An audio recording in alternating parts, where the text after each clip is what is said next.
Halo teman-teman semua, saya akan melaksanakan tugas praktikum IPA di SD dengan judul Sistem Pencernaan pada Manusia. Alat dan bahan yang saya gunakan di sini yaitu ada patung sistem pencernaan dan buku modul. Tujuan praktikum pada hari ini yaitu untuk mengurutkan bagian-bagian dari sistem pencernaan pada manusia. Sistem pencernaan adalah kumpulan organ dan juga struktur yang bekerja bersama untuk memproses makanan, menyerap nutrisi, serta mengeluarkan zat sisa dari tubuh.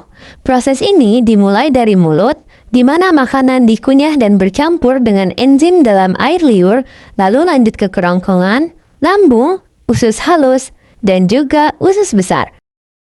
Berikut ini gambar organ pencernaan agar lebih jelas. Mari kita jabarkan satu persatu untuk mengetahui fungsinya.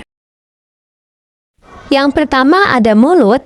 Mulut adalah bagian awal dari saluran pencernaan pada manusia dan hewan yang berfungsi untuk mengunyah makanan, berbicara, serta juga sebagai tempat masuknya udara saat bernapas. Di dalam mulut terdapat gigi dan lidah. Fungsi gigi, struktur keras dalam mulut yang digunakan untuk memotong, mencabik, dan mengunyah makanan. Sedangkan fungsi lidah, organ otot yang fleksibel berperan dalam mengecap rasa, membantu mengunyah, dan menelan makanan.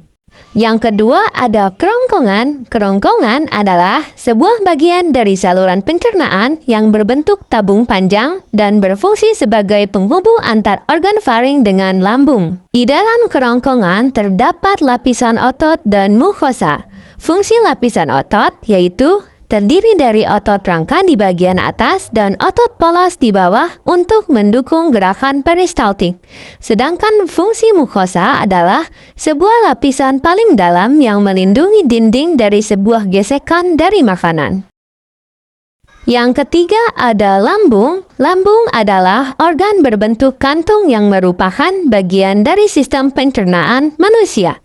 Lambung berfungsi sebagai tempat mencerna makanan secara mekanik dan juga secara kimiawi. Di dalam lambung terdapat fundus dan pilorus. Fundus berfungsi sebagai tempat penyimpanan udara atau juga gas yang tertelan bersama makanan.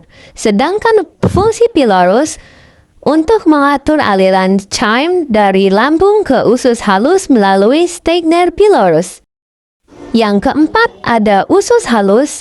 Usus halus adalah bagian dari sistem pencernaan manusia yang berupa saluran panjang berbentuk tabung yang terletak di antara lambung dan usus besar. Usus ini berfungsi untuk mencerna makanan. Di dalam usus halus terdapat duodenum dan jejunum. Duodenum berfungsi untuk melanjutkan pencernaan makanan, khususnya untuk pencernaan kimiawi. Fungsi jejunum adalah untuk menyerap sebagian besar nutrisi dari makanan yang sudah dicerna. Yang kelima ada usus besar. Usus besar adalah akhir dari saluran pencernaan manusia yang berfungsi untuk menyerap air dan juga elektrolit dari sisa makanan serta membentuk dan menyimpan feses sebelum dikeluarkan melalui anus. Di dalam usus besar terdapat kolon dan rektum. Kolon berfungsi untuk menyerap air dan garam dari sisa makanan serta membantu pembentukan feses. Sedangkan rektum berfungsi sebagai tempat penyimpanan sementara feses sebelum dikeluarkan melalui anus. Dan yang terakhir ada rektum dan anus.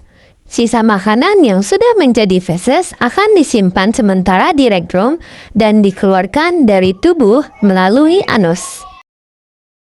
Kesimpulannya, sistem pencernaan manusia merupakan rangkaian organ yang bekerja secara terkoordinasi untuk mencerna makanan, menyerap nutrisi, dan membuang sisa zat yang tidak diperlukan oleh tubuh. Proses ini dimulai dari mulut, dilanjutkan ke kerongkongan, lambung, usus halus, usus besar, hingga anus, dengan bantuan enzim dan cairan pencernaan.